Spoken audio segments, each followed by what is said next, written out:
तो मेरे दिल की बात ही छीन ली। मैं भी चाहती थी कि मैं अपने राजमहलों में तथागत सम्यक संबुद्ध को बुलवा करके उनके मुखार विघ्नों से उनकी धम्म देशना को सुनूं। हाँ सठानी, क्योंकि मैंने ऐसा ही किया है कि मैं सम्यक संबुद्ध को यानी तथागत गौतम बुद्ध को मैं अपने महलों में बुलाया है, क्योंकि मैं उनकी धम्म देशना सुन करके धन्य हो जाऊंगा। इसीलिए मैं संत महापुरुषों को बुलाया है। इसलिए तैयारियां करो, किसी प्रकार की कमी नहीं होनी चाहिए, क्योंकि तथागत गौतम बुद्ध आने ही वाले होंगे। लेकिन सेठ जी, हाँ सराहनी, एक बात बताओ मुझे। बोलो। तो निमंत्रण हर जगह पे दे के आ गए, कहीं बाकी तो नहीं रहे? मैं निमंत्रण हर जगह पे भिजवा दिया है।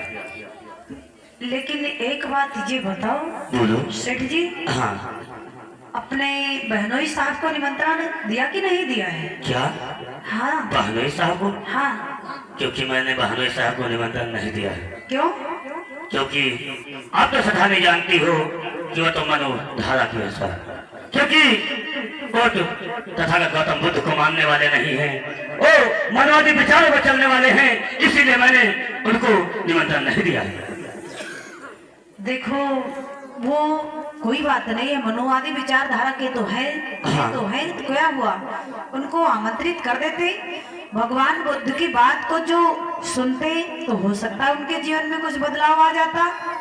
ये बात तो सत्य कह रही हो, लेकिन सधाने आपको कोई इतना चिंता हो रही है कि बहनोई मेरे हैं, वो मनवादी विचारधाराओं के रहते हैं, इसीलिए मैंने निमंत्रण नहीं दिया है। ये चिंता तो है क्यों लगी रहती है? सेठ जी, हाँ देखो, चिंता वाली बात ये है बोलो।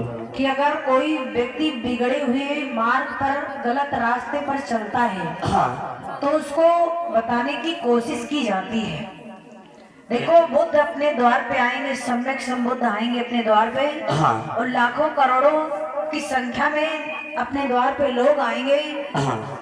तो इसलिए अपने बहनोई साहब को बुलवा लेते। हो सकता कोई ना कोई बात बुद्ध की समझ में आ जाती उनके। नहीं सधाने, हाँ। मैं बहनोई साहब को नहीं बुला सकता हूँ, क्योंकि अब समय भी नहीं बचा हुआ है। इसलिए तैयारियां करो, क्योंकि तथागत गौतम बुद्ध आने ही वाले होंगे। विचार करेंगे प्यारे बंधु, ये सेठ नदोदर है, इनके सगे बहनोई थे। सगे बहनोई थे, लेकिन वो भगवानों को मानने वाले थे, बुद्ध की विचारधारा को नहीं समझते थे। आज ये लोग अपने घर पे बुद्ध को बुलवाना चाहते हैं, सब लोगों को निमंत्रण दे देते, लेकिन अपने बहनोई को नहीं देते। क्यों? क्योंकि हर लोगों को पता है, जो लोग अपने परिवार से निकल जाते हैं, अपने घर से निकल जाते हैं, तो वो हमेशा हमेशा के लिए दूर रहते। कब तक? जब तक उनके भेजे में बैठेगा नहीं, तब तक। जब तक उनके दिमाग में कूट कूट करके गोबर जब तक भरा रहेगा, तब तक वो तुम्हारे परिवार के लोगों को नहीं समझेंगे कि हमारे परिवार के लोग हैं। विचार करेंगे।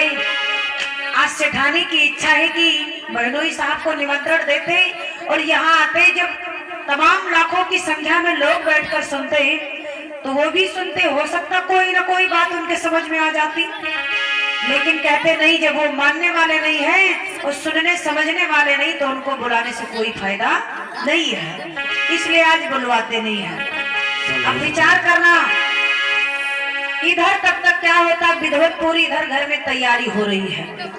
घर में तैयारी हो रही है कि भगवान बुद्ध आने वाले हैं। धीरे धीरे वही समय आ गया जो बुद्ध आने वाले हैं। लेकिन बुद्ध के आने से पहले क्या हुआ, इनके जो बहनोई साहब थे, जिनका नाम था सुदत्त, तो सुदत्त का नाम था सुदत्त, आज चल पड़े, जा रहे थे रास्ते से, लेकिन ससुराल के गांव से निकलना था। अब कहाँ जा रहे थे? कहीं जा रहे थे।